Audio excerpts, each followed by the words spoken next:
How's it? Oh, I'm dead.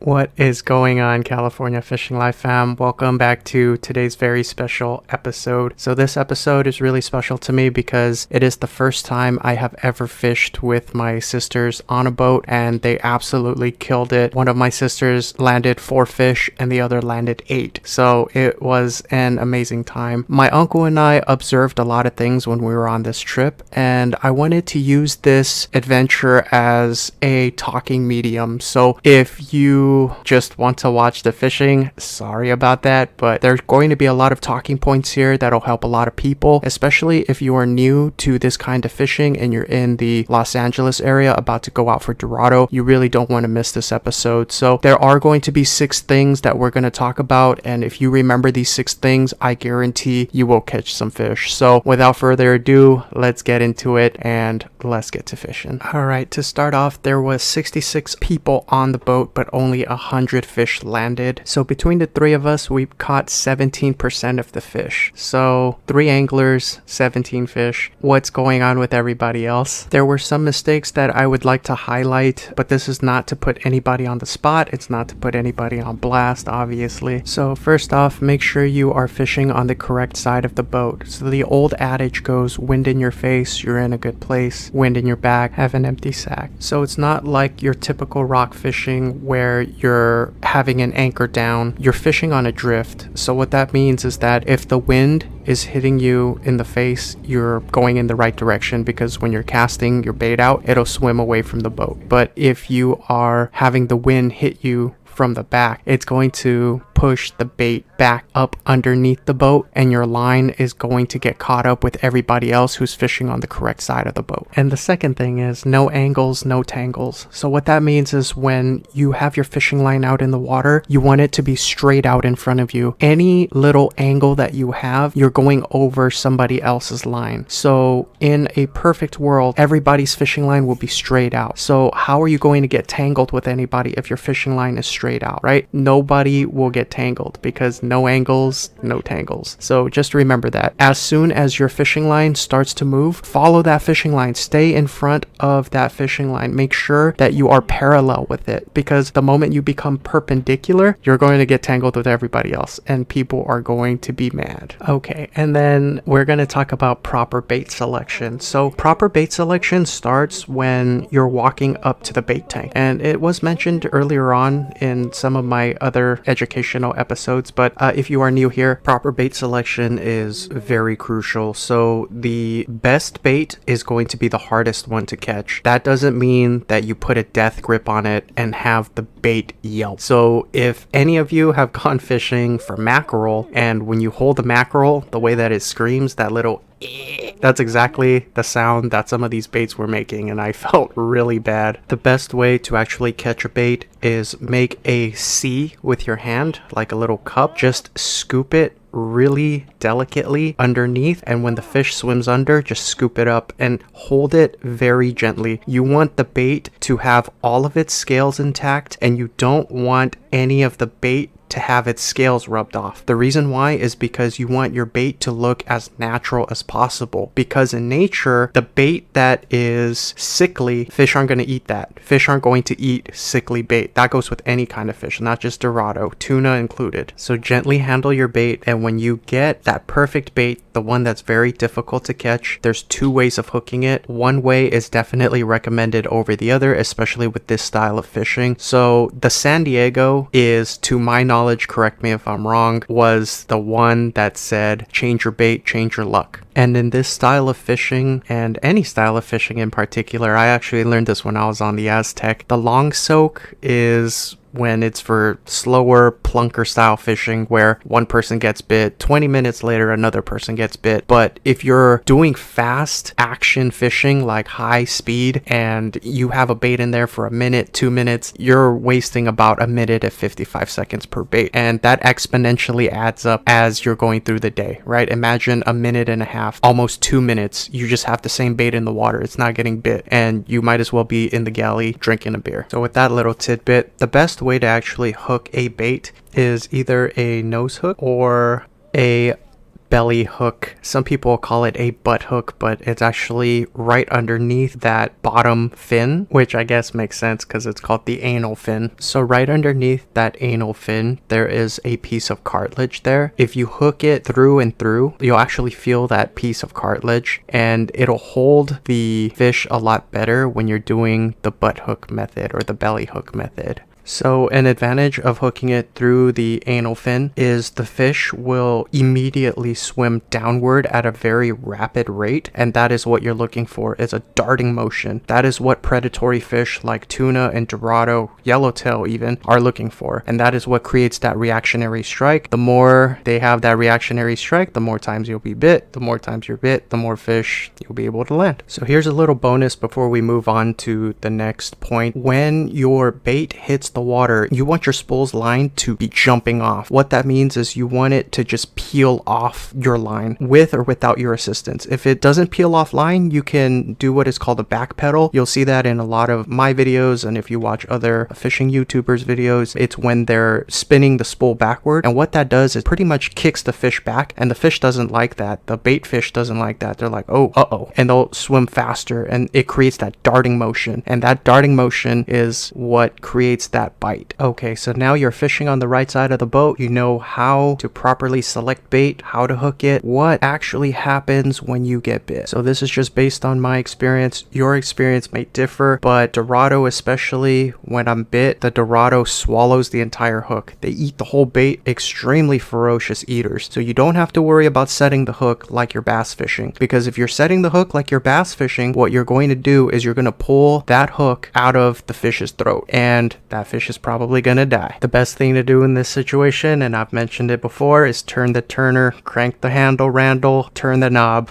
That's all you have to do, and the hook will set itself, and you'll be fighting. And once you're fighting, don't do what I did. You probably saw it earlier on in the video. All the keyboard warriors are probably like, newbie mistake, you high sticked it, you noob. But it is what it is, man. I mean, heat of the moment, you know, mistakes were made. Just learn from them. Learn from what I did wrong so you don't make the same mistake when you get out into the water. All right, last but not least is communication. Make sure you communicate with the person next to you, especially with these boats, with newer people. They're not going to look out for you. I mean, I had someone comment in one of my videos, well, you don't communicate a lot. All you do is you just assume that everybody's watching out for you. And it's true, because on these more experienced boats, everybody is watching out for each other. So communication is a lot less, especially like in the heat of the moment. A lot of people, including myself, get tunnel vision. So you're not going to be able to, you know, communicate or whatever, but communication is key. So if someone next to you is not paying attention, if you have to get over them, tell them, hey, I'm going to go over you, or hey, I'm going to go under you, or if you're going to get to a corner, hey, I have a hot rail, I'm going to get to the corner.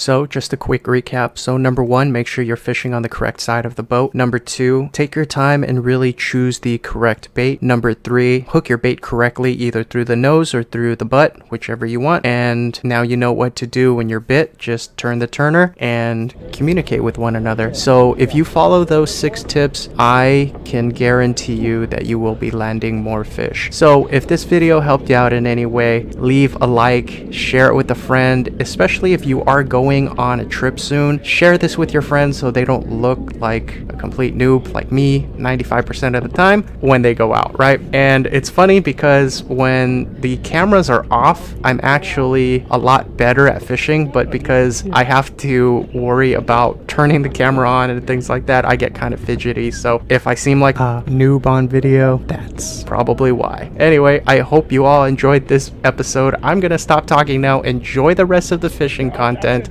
And if you are new here to the California Fishing Life family, you know what to do. Join the California Fishing Life fam, and I will see you at the end. Enjoy the rest of this video. Gaff in the corner. Gaff. Get it, bug on. Gaff. Hell yeah, buddy. Nice.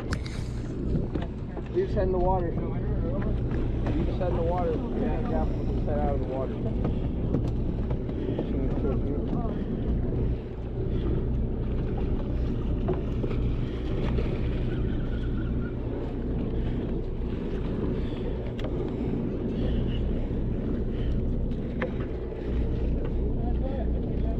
Is that nice fight? 18.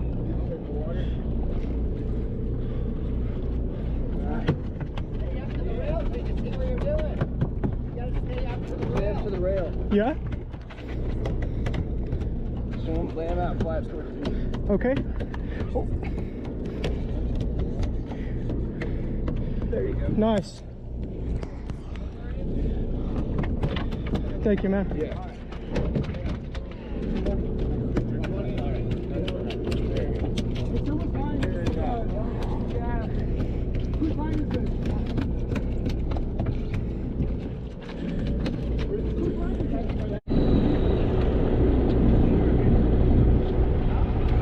Damn, that was it. Oh, I'm dead. Good job, dude. Hey, there he is. In the corner, in the corner, in the corner, in the corner. Thanks. Yep. Bring it up, bring it up. Bring it up.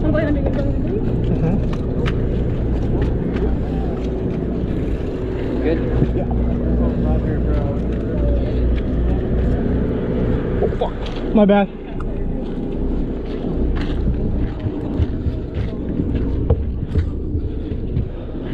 Gaff. Just kidding. Someone just follow me with a gaff, please. I can't lose this one. Gaff. Shit. Someone's line. Whoever's lying to see is lifted up. You know what? Hang on. Getting ugly.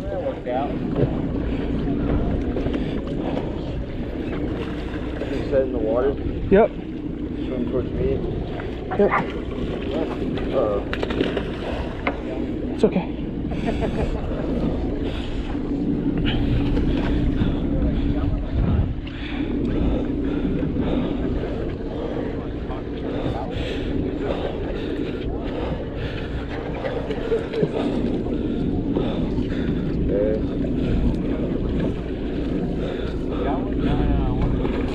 In the water. Yep.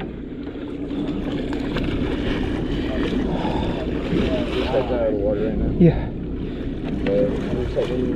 Yeah. There you go. Oh. Oh, fuck. Oh, you're good. Oh. Nice. Thank you. Ooh. All right. Oh, yeah, you're good. Yeah.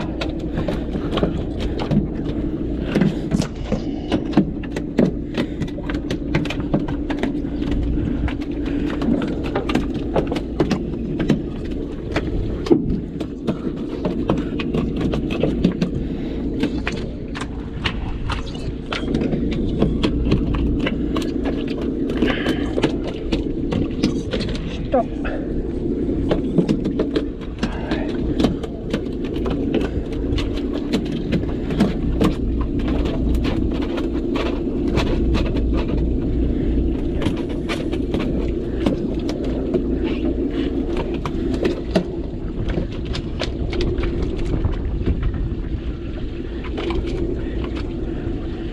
There you go.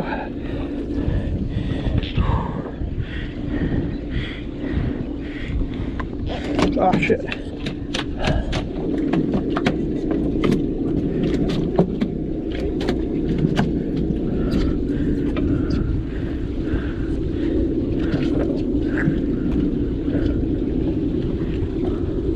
Oh, he ate it. These are the lively ones. These are the ones I Yeah. haven't caught yet. You might want to. Oof.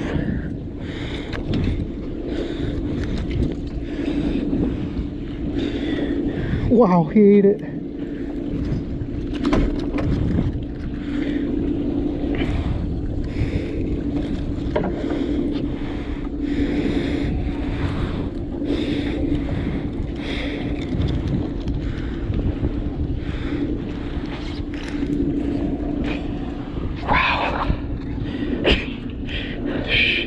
I know, I was like, oh shit.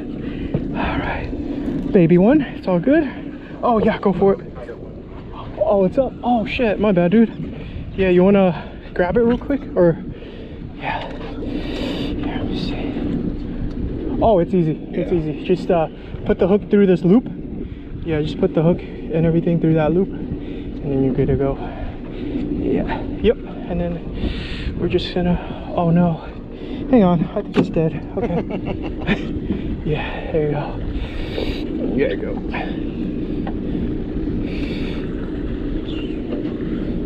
One more, and then we're out. Here it is. Nice. There you go. Yeah, no worries, man.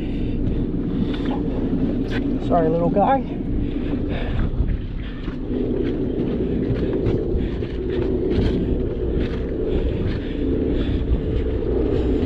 Nice. Thank you, man.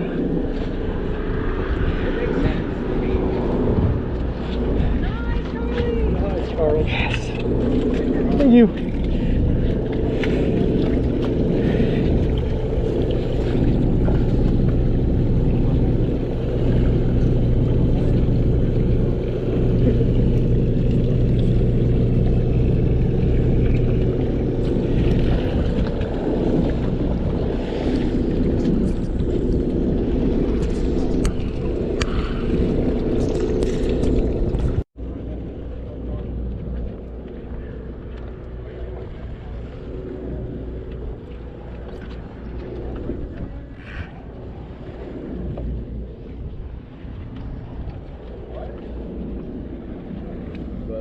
Yep.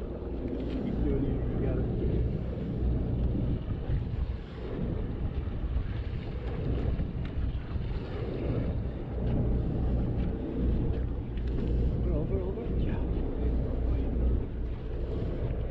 Alright, California Fishing Life fam, so this is everybody's least favorite part of the day, or at least mine. The boat ran out of bait, and it was about that time. It was about 1:30. We were about 10 miles out, or about 2-mile boat ride, so we had to head back into shore. And this experience, like I said, was really awesome because I got to fish with my sisters for the first time in, I don't remember when the last time was, but they absolutely killed it. Happy birthday to my beautiful sister, and I hope you enjoyed watching this episode as much as I did filming it. It was great. I'm actually going to go out on a trip again very soon. Hopefully I will catch some of you out there. If you recognize me, hey, hit me up. It's really, really awesome. I had a subscriber recognize me the other day, and it pretty much made my day. So until I see you all in the next episode, I hope you all are well, and take care of yourselves, take care of others, and as always, stay bent.